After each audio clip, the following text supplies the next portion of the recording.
Halo teman-teman, ketemu lagi bersama saya. Kali ini di video ini kita akan membahas mengenai apa itu program. Oke, kalau pada materi sebelumnya teman-teman sudah mulai mengenal sedikit tentang algoritma itu apa, lalu kegunaan algoritma itu apa, kemudian pada pertemuan kali ini kita akan membahas mengenai program. Apa hubungannya program dengan algoritma? Jadi kalau kemarin teman-teman sudah mulai merancang ya algoritma sederhana untuk menyelesaikan sebuah masalah. Nah, algoritma yang sudah teman-teman rancang itu kemudian akan dibuat menjadi sebuah program. Oke. Nah, jadi program ini dibuat dari algoritma. Oke. Algoritma ini kemudian akan yang sudah kalian buat, algoritma yang sudah kalian buat ini kemudian akan diimplementasikan dalam bentuk barisan kode atau perintah yang disebut dengan program. Oke, bagaimana sih bentuk program? Oke, ada dua kriteria sebenarnya dari program yang benar. Yang pertama, secara sintaks harus benar. Yang kedua, secara semantik harus benar. Sebenarnya yang menjadi tantangan adalah secara sintaks harus benar. Karena apa? Karena program itu kan disusun dengan perintah-perintah tertentu. Jadi otomatis kalau misalnya kita gunakan Java nih, dalam membuat program kita gunakan bahasa pemrograman Java. Kalau sintaks yang kita tulis itu salah, maka perintah tersebut atau sintaks tersebut tidak dapat dikenali oleh Java sehingga tidak dapat dieksekusi. Meskipun secara semantik, artinya semantik ini maknanya ya. Secara semantik itu maknanya benar. Jadi teman-teman harus teliti ya dalam penulisan sintaks. Kemudian ada tambahan lagi nih, ada kriteria lain di mana ketika membuat program, maka program yang ditulis itu harus mudah dibaca atau diikuti alurnya. Artinya nih misalnya ya, kalau teman-teman sudah belajar bagaimana cara misalnya algoritma untuk memasak mie instan misalnya ya. Maksudnya dari pernyataan bahwa secara pragmatis sebuah program itu harus mudah dibaca dan diikuti alurnya. Kalau kita hubungkan contohnya dengan membuat mie instan, misalnya algoritma membuat mie instan, maka langkah-langkah untuk membuat mie instan itu harus sesuai dengan prosedurnya atau yang biasa teman-teman lakukan di kehidupan nyata. Saya nih kalau misalnya membuat mie instan, langkah pertama adalah ya memang harus menyiapkan mie instannya dulu kan, menyiapkan mie instan dulu. Kedua, menghidupkan kompornya kan, kalau bikin mie instan kan harus ada kompor atau sarana untuk memasak instan. Saya menghidupkan kompor. Ketiga, menyiapkan pancinya yang diisi dengan air. Menyiapkan panci dulu ya. Menyiapkan panci dulu. Keempat, mengisi panci dengan air.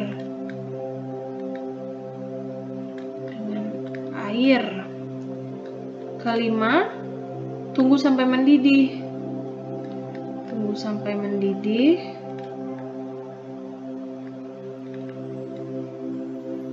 Keenam, buka bungkus mie-nya. Buka bungkus mie. Keluarkan mie dan bumbu ya. Nah, lalu masukkan mie ke dalam panci. 9, kalau sudah masak mie-nya, campurkan mie dengan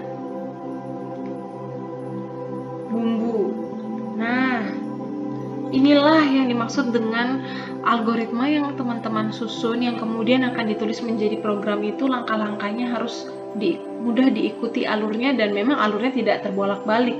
Misalnya begini, kalau dalam memasak mie instan, tidak mungkin kan kita mencampurkan mie dengan bumbu dulu, baru kita menyiapkan mie instan, lalu kita keluarkan mie instannya dari bungkus. Nah, itu kan urutannya tidak sesuai, teman-teman.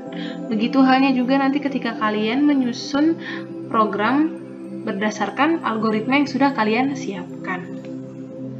Jadi alurnya itu tidak boleh terbolak-balik. Karena kalau terbolak-balik nanti hasil yang ingin dicapai itu akhirnya gagal, tidak tercapai.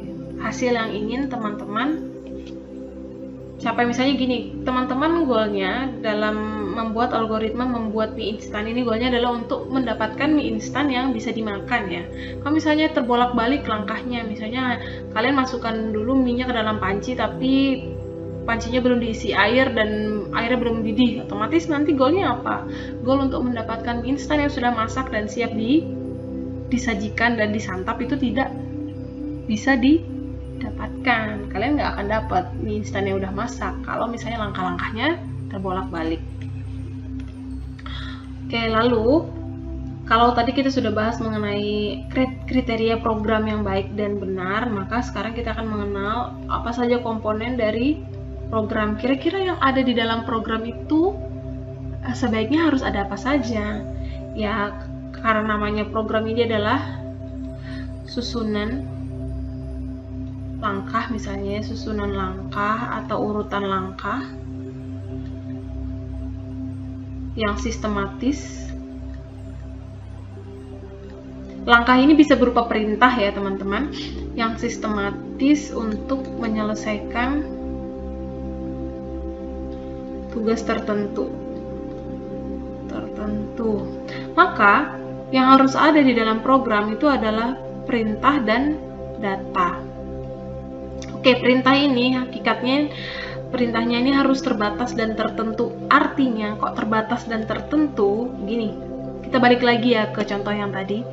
Ketika misalnya kalian ingin membuat mie instan, karena program ini beda dengan kita ya manusia, kemampuan program dalam mengartikan sesuatu itu berbeda dengan kemampuan otak manusia, maka setiap program, setiap susunan langkahnya ini dia hanya bisa menyelesaikan satu task saja, satu tugas saja. Misalnya nih, kalau di sini langkah pertama menyiapkan mie instannya dulu. Jadi tidak bisa menyiapkan mie instan lalu dibarengi dengan menghidupkan kompor dan menyiapkan panci. Jadi ketiga langkah ini harus dipisah-pisah, teman-teman.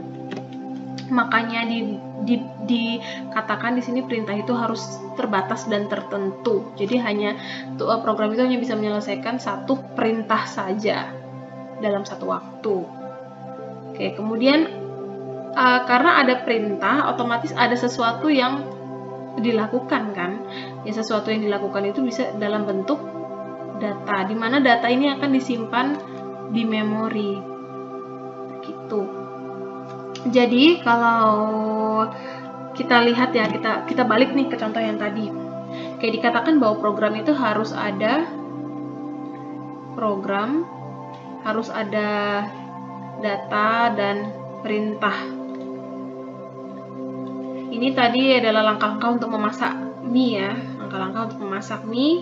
Anggaplah ini adalah program untuk memasak mie, di mana ada langkah 1 sampai dengan langkah 9. Yang dimaksud dengan perintah apa? Yang dimaksud dengan perintah ini adalah menyiapkan. Jadi ada sesuatu yang dilakukan, menyiapkan. Kemudian yang disiapkan apa? Yang disiapkan adalah sesuatu, di mana sesuatu itu adalah datanya. Datanya adalah mie instan. Lalu yang kedua menghidupkan kompor. Menghidupkan ini adalah apa ya? Perintahnya. Kemudian kompor ini adalah datanya. Begitu juga dengan langkah selanjutnya, saya menyiapkan panci. Panci adalah data, kemudian menyiapkan ini adalah perintahnya. Kemudian kalau dihubungkan dengan program yang akan kita buat, misalnya begini. Saya kasih contoh lagi ya. Kita akan bikin program untuk menghitung keliling persegi. Oke, tujuan dari program ini adalah untuk menghitung keliling persegi. Berarti goalnya adalah nanti kita akan mendapatkan hasil berupa keliling persegi. Langkah-langkahnya adalah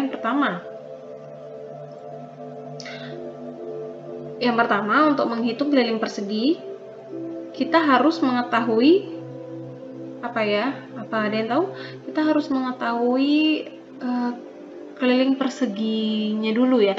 Berarti kita harus mengetahui sisinya dulu, karena kan keliling persegi itu didapatkan dengan 4S ya, 4 dikali dengan sisi atau sisi ditambah sisi ditambah sisi. Berarti yang pertama ini adalah apa? Kita input sisinya dulu. Kedua, simpan sisinya, nilai sisinya disimpan. Ketiga,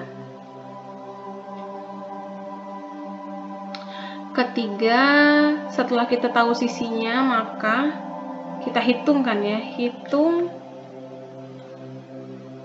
keliling persegi. Hitung keliling persegi ini gimana caranya? Hitung keliling persegi dengan melakukan ini 4 dikali sisi. Keempat, simpan. Yang keempat apa? Simpan kelilingnya. Oke, simpan kelilingnya. Yang kelima, selesai. Oke, kalau kita bisa lihat di sini, apakah ada dua hal yang utama, itu perintah dan data. Yang pertama, nih input ini berupa perintah, berarti masukkan sesuatu. Sesuatunya apa? Berupa data, yaitu sisi. Yang kedua, simpan ini adalah perintah, kemudian sisinya ini adalah datanya. Langkah ketiga yaitu menghitung keliling persegi. Oke, hitung ini adalah sebuah perintah kan, dimana data yang akan dihitung itu adalah 4 dikali dengan sisi. Sisinya ini sudah disimpan ke memori, makanya ketika sudah disimpan sisinya, kita bisa ambil lagi sisinya untuk dikalikan dengan 4, sehingga nanti kita dapat keliling persegi. Lalu yang terakhir, simpan keliling persegi yang sudah dihitung, lalu selesainya mungkin cetak kelilingnya. Oke, baru programnya selesai. Seperti itu ya teman-teman.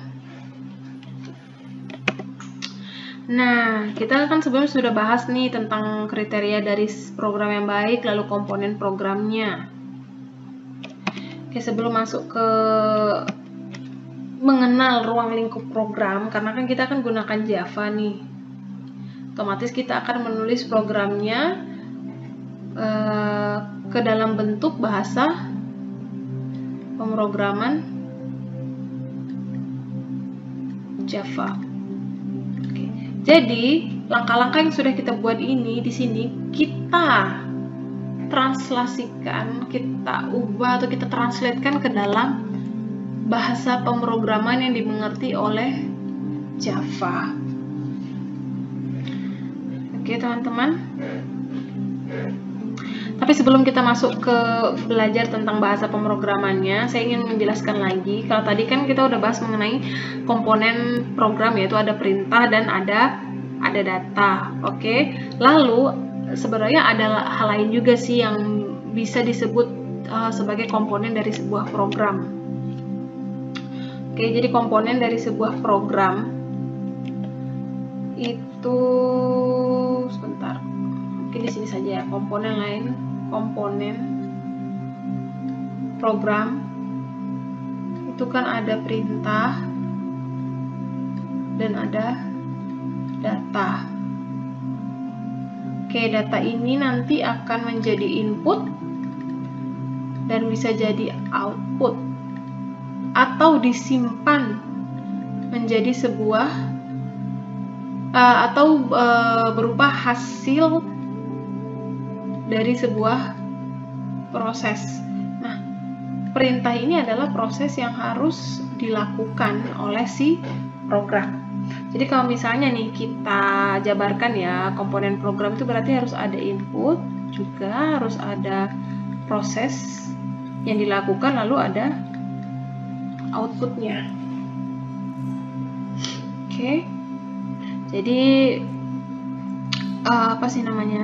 selain program itu harus punya perintah dan harus punya data, jadi perintah dan data ini kalau mau dijabarkan lagi, jadi program itu harus punya input, harus kemudian inputnya ini disimpan ya, disimpan ke memori, lalu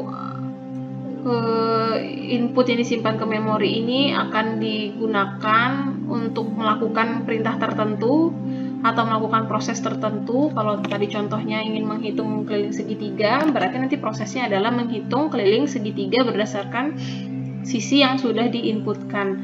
Lalu hasilnya, hasil dari proses ini berupa keliling, ini akan di output atau ditampilkan. Oke, seperti itu teman-teman. Nah, untuk video selanjutnya saya akan menjelaskan mengenai, kita akan masuk mengenai berkenalan dengan lingkungan pemrograman Java. Jadi kalau sebelumnya kan teman-teman sudah belajar mengenai membuat algoritma atau menyusun program yang ditulis seperti ini, lalu program dan algoritma program yang sudah teman-teman tulis ini 1, 2, 3, 4 ini misalnya ya, contohnya akan dibuat dalam bentuk seperti ini, dibuat dalam bentuk bahasa yang dikenali oleh Java. Oke teman-teman, sampai jumpa di video selanjutnya.